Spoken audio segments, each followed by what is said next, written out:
Bidadi township ಯೋಜನೆ ಕೇವಲ ರೈತರ ಭೂ ಸ್ವಾಧೀನದ ವಿಚಾರವಷ್ಟೇ ಅಲ್ಲ, ಇದರ ಹಿಂದೆ ಕಾಂಗ್ರೆಸ್ ಒಳಗಿನ ದೊಡ್ಡ ಅಧಿಕಾರದ ಕದನ ಅಡಗಿದೆ ಅಂತ ಎಚ್.ಡಿ. ದೇವೇಗೌಡರು ಹೊಸ ಬಾಂಬ್ ಸಿಡಿಸಿದ್ದಾರೆ.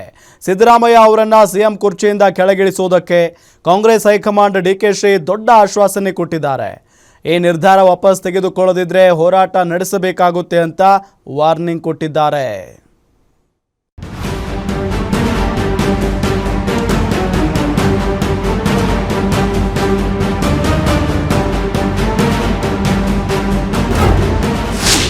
ಬಿಡದಿ ಟೌನ್ಶಿಪ್ ವಿಚಾರದಲ್ಲಿ ಜೋರಾಯಿತು ಪಾಲಿಟಿಕ್ಸ್.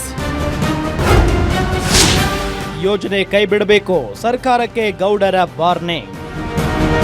ಬಿಡದಿಯಲ್ಲಿ ಕೆಲ ರೈತರು ತಮ್ಮ ಭೂಮಿ ಉಳಿಸಿಕೊಳ್ಳುವುದಕ್ಕೆ ಪ್ರತಿಭಟನೆ ನಡೆಸುತ್ತಿದ್ರೆ, ಇನ್ನು ಹಲವರು ಭೂಮಿ ಕೊಡೋಕೆ ನಾವು ರೆಡಿ ಅಂತ ಜಿದ್ದಿಗೆ ಬಿದ್ದಿದ್ದಾರೆ.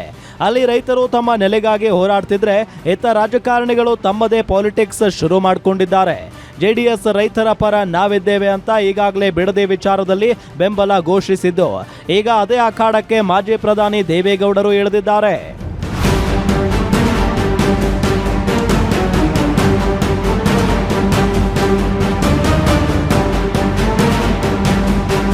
ಟೌನ್ಶಿಪ್ ಯೋಜನೆಯ ಹಿಂದೆ ಕೇವಲ ನಗರಾಭಿವೃದ್ಧಿಯ ಮುಖವಾಡ ಮಾತ್ರ ಇಲ್ಲ, ಇದರ ಹಿಂದೆ ಕಾಂಗ್ರೆಸ್ ಹೈಕಮಾಂಡ್ ಮಟ್ಟದ ದೊಡ್ಡ ಡೀಲ್ ಅಡಗಿದೆ ಅನ್ನೋದು ಈಗ ಬಯಲಾಗಿದೆ. ಇದನ್ನ ಹೇಳಿದ್ದು ಬೇರೆ ಯಾರು ಅಲ್ಲ, ಮಾಜಿ ಪ್ರಧಾನಿ ಎಚ್.ಡಿ. ದೇವೇಗೌಡರು.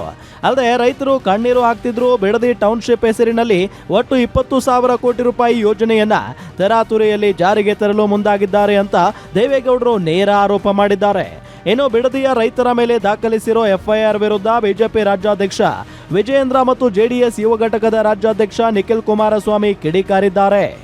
ನಾನು ಈಗಲೂ ಮುಖ್ಯಮಂತ್ರಿಗಳಿಗೆ ಮನವಿ ಮಾಡ್ತೇನೆ, ನೀವು ಸಿದ್ದರಾಮಯ್ಯನವರನ್ನು ತೆಗೆದು ಹೈಕಮಾಂಡ್ಗೆ ಏನು ಆಶ್ವಾಸನೆ ಕೊಟ್ಟಿದ್ದರೆ ಅದನ್ನು ಫುಲ್ಫಿಲ್ ಮಾಡೋದಕ್ಕೆ ನಿಮಗೆ ಬೇರೆ ಮಾರ್ಗಗಳು ಬೇಕಾದಷ್ಟಿದೆ, ಅದನ್ನು ಬಳಕೆ ಮಾಡ್ಕೊಳ್ಳಿ.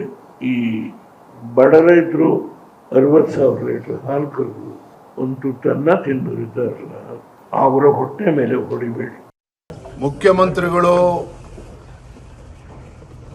ರೈತರ ಮೇಲೆ ಕೇಸನ್ನ ದಾಖಲು ಮಾಡಿ ಅವ್ರನ್ನ ಬೆದರಿಸಿ ಹೆದರಿಸಿ ರೈತರನ್ನ ಬೀದಿಗೆ ತಂದು ಜಮೀನನ್ನ ಕಸ್ಕೊಳ್ಬಹುದು ಅನ್ನುವ ಭ್ರಮೆನಲ್ಲಿ ಅವ್ರೇನಾರ ಇದ್ರೆ ಆ ಭ್ರಮೆಯಿಂದ ಹೊರಗೆ ಬರಬೇಕು ಅಂತೇಳಿ ತಮ್ಮ ಮುಖೇನ ನಾನು ಆಗ್ರಹ ಪಡಿಸ್ತಾ ಇದ್ದೇನೆ. ಒಬ್ಬ ರಾಜ್ಯದ ಮುಖ್ಯಮಂತ್ರಿಗಳಾಗಿ ರೈತರ ಸಂಕಷ್ಟಕ್ಕೆ ಸ್ಪಂದನೆ ಮಾಡಬೇಕಾಗಿರ್ತಕ್ಕಂಥ ಕರ್ತವ್ಯ ಅವ್ರ ಮೇಲಿದೆ. ಈ ರೀತಿ ದಬ್ಬಾಳಿಕೆ ಮಾಡೋದಕ್ಕಲ್ಲ ನೀವು ರಾಜ್ಯದ ಮುಖ್ಯಮಂತ್ರಿಗಳಾಗಿರುವಂತದ್ದು. ಈಗ ನಿನ್ನೆಯ ದಿನವೇ ನನಗೆ ಇದು ಮಾಹಿತಿ ಬಂತು. ಎಫ್ಐಆರ್ ಹಾಕೋದ್ರ ಮೂಲಕ ರೈತರನ್ನ ನಾವು ಕೈ ಕಟ್ಟೆ ಹಾಕ್ತೀವಿ, ಎದುರಿಸ್ತೀವಿ, ಬೆದರಿಸ್ತೀವಿ ಅಂತಕ್ಕಂಥ ಉದ್ದಟತನದಿಂದ ನಡ್ಕೊಳ್ತಾ ಇರ್ತಕ್ಕಂಥ ಈ ಸರ್ಕಾರ ಬಹುಶಃ ಒಂದು ಅರ್ಥ ಮಾಡ್ಕೊಳ್ಬೇಕಾಗ್ತದೆ, ರೈತಾಪಿ ವರ್ಗ ತಿರುಗಿಬಿದ್ರೆ ಬಹುಶಃ ಯಾವ ಸರ್ಕಾರಗಳು ಹೆಚ್ಚಿನ ಕಾಲ ಉಳಿಲಿಕ್ಕಾಗೋದಿಲ್ಲ. ಅದು ಮುಂಬರ್ತಕ್ಕಂಥ ದಿನಗಳಲ್ಲಿ ಬಹುಶಃ ಈ ಸರ್ಕಾರದ ಪತನಕ್ಕೆ ರೈತರು ಅವರ ಎದೆ ಮೇಲೆ ಏನು ಮರಣಶಾಸನವನ್ನು ಬರೀಲಿಕ್ಕೆ ಹೊರಟಿದ್ದಾರೆ ಈ ರಾಜ್ಯ ಸರ್ಕಾರ, ಅದರ ವಿರುದ್ಧವಾಗಿ ರೈತರು ಧ್ವನಿ ಎತ್ತಕ್ಕಂಥದ್ದು ಅದರ ಜೊತೆಯಲ್ಲಿ. ಬಿಡದಿ ರೈತರ ಮೇಲೆ ಎಫ್ಐಆರ್ ದಾಖಲಾಗಿದ್ದಕ್ಕೆ ವಿರೋಧ ಪಕ್ಷಗಳು ಕೆಂಡ ಕಾರ್ತಿದ್ರೆ, ಅವರ ವಿರುದ್ಧವೇ ಶಾಸಕ ಬಾಲಕೃಷ್ಣ ಕೆಂಡವಾಗಿದ್ದಾರೆ. ಯೋಜನೆಯ ಪರವಾಗಿಯೂ ರೈತರಿದ್ದಾರೆ. ಅವರು ಶೀಘ್ರವಾಗಿ ಜೆಎಂಸಿ ಕಾರ್ಯ ಮುಗಿಸುವಂತೆ ಮತ್ತು ಪುನರ್ವಸತಿಯ ಬಗ್ಗೆ ಚರ್ಚೆ ಮಾಡಿದ್ದಾರೆ. ವಿರುದ್ಧವಾಗಿರೋರ ಹಿಂದೆ ಕುಮಾರಸ್ವಾಮಿ ಕೃಪಾಪೋಷಿತ ನಾಟಕ ಮಂಡಳಿ ಅಂತ ಲೇವಡಿ ಮಾಡಿದ್ದಾರೆ. ನಾವು ಬಲವಂತವಾಗಿ ಜೆಎಂಸಿ ಮಾಡ್ತಿರ್ತಕ್ಕಂಥದ್ದಲ್ಲ ಇದು. ಯಾವ ರೈತರು ನಮಗೆ ಜೆಎಂಸಿ ಮಾಡಿ ನಮಗೆ ಸೂಕ್ತವಾದಂಥ ಪರಿಹಾರ ಕೊಡಿ ಅಂತೇಳಿ ಲೆಟರ್ಗಳನ್ನ ಕೊಟ್ಟಿದ್ದಾರೆ, ಒಪ್ಪಿಗೆಯನ್ನ ಕೊಟ್ಟಿದ್ದಾರೆ, ಅದಕ್ಕೆ ನಾವು ಜೆಎಂಸಿ ಮಾಡಲಿಕ್ಕೆ ಹೊರಟಿರ್ತಕ್ಕಂಥದ್ದು. ಫೈನಲ್ ನೋಟಿಫಿಕೇಶನ್ ಆಗಿದೆ, ಅದು ಪುನಃ ಹಿಂದೆ ಬರ್ತಕ್ಕಂಥದ್ದು ಸಾಧ್ಯತೆ ತುಂಬಾನೇ ಕಡಿಮೆ. ಒಟ್ನಲ್ಲಿ ಬಿಡದಿಯ ರೈತರ ಮೇಲೆ ಹಾಕಿರುವ ಸುಳ್ಳು ಎಫ್ಐಆರ್ಗಳನ್ನ ತಕ್ಷಣವೇ ವಾಪಸ್ ಪಡಿಬೇಕು ಅಂತ ಆಗ್ರಹಿಸುತ್ತಿದ್ದಾರೆ. ಎಲ್ಲರೂ ಇದರಲ್ಲಿ ರಾಜಕೀಯ ಮಾಡ್ತಿದ್ದಾರೆ, ಆದ್ರೆ ರೈತರ ಗೋಳನ್ನ ಕೇಳೋರು ಯಾರೂ ಇಲ್ಲದಂತಾಗಿದ್ದು ಪ್ರತಿಭಟನೆ ಮುಂದುವರಿಯುತ್ತಲೇ ಇದೆ.